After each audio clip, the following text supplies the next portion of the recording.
Hello, I'm Tom Fournier, Brigadier General for Crown Forces North America. I want to offer some thoughts about the recent Officer NCO school conducted at Fort George in Niagara-on-the-Lake. In general, I thought it was an excellent day, and I was quite grateful to all of those who made the commitment to spend the day with us at this very well-supported event. This school is always a great opportunity to work with our leaders and refine some skills and qualities and learn in advance some new elements that we're going to bring to Crown Forces through the course of the upcoming season. In my opening comments, I welcomed our leaders to the day and talked about the important role they play in the sustenance and advancement of our hobby. I then went into a discussion about challenges, noting that we had a previous challenge around the overconsumption of alcohol at events leading to some serious incidents. We presented this challenge to our community, and the challenge was met. We now note a new challenge. We've had some expressions of concerns regarding harassment during the 2025 season. One involved inappropriate late night approaches of our female membership. Another involved when units are combined and the command style of the commander didn't necessarily meet the expectations of everyone in that unit.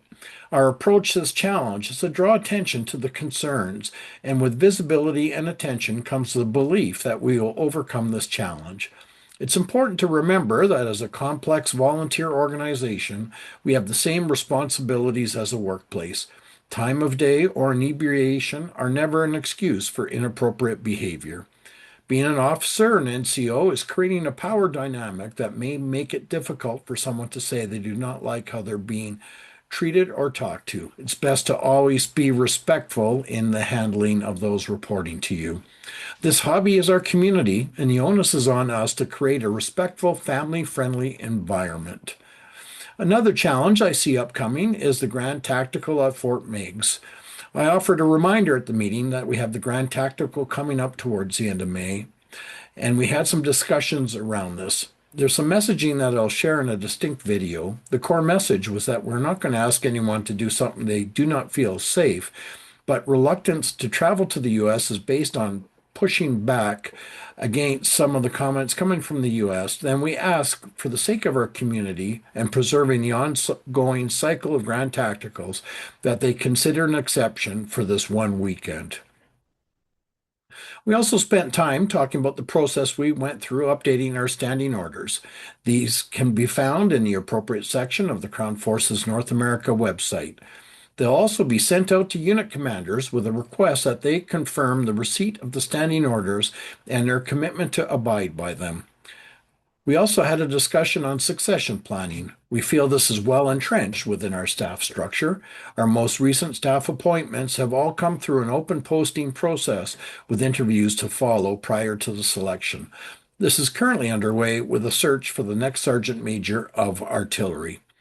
It's also important to have this in place with our units. While I've had some responses, there are many I've not heard from. I'll begin the process of having one-on-one conversations with the commanders for the missing units. I strongly feel work around succession planning is vital to ensure the ongoing success of our units. It is a tragedy every time that a group folds, as we are losing someone that was commemorating key participants from the War of 1812. Appreciation was expressed for all that participated in the online interpretive training program.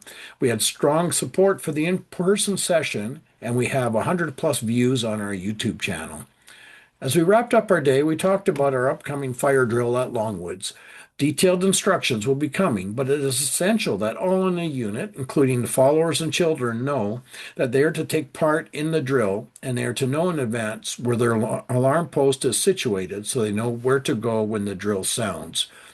We talked a little about dress and deportment. In the event of an extreme heat situation, we will let all know that the dress code has been relaxed. In very general terms, to be seen in a shirt with no coat or waistcoat is akin to walking around in public in just your underwear. Proper footwear, particularly for safety, is critical. An undress coat or a waistcoat is an acceptable alternative to a formal uniform coat. While the site is open to the public, a big part of our impression for the military is to act as they would in a proper military situation with dress, actions, and acknowledgments. A little time was spent with some insights around the most effective ways to teach or train. This may be best covered in its own distinct video, as there were as many useful tips. In closing, I thanked all for their active participation. Looking ahead, there are opportunities to share the insights gained from the day at the training session held at the Police College in Elmer, the Battle of York Day at Fort York, and the Saturday morning of Longwoods.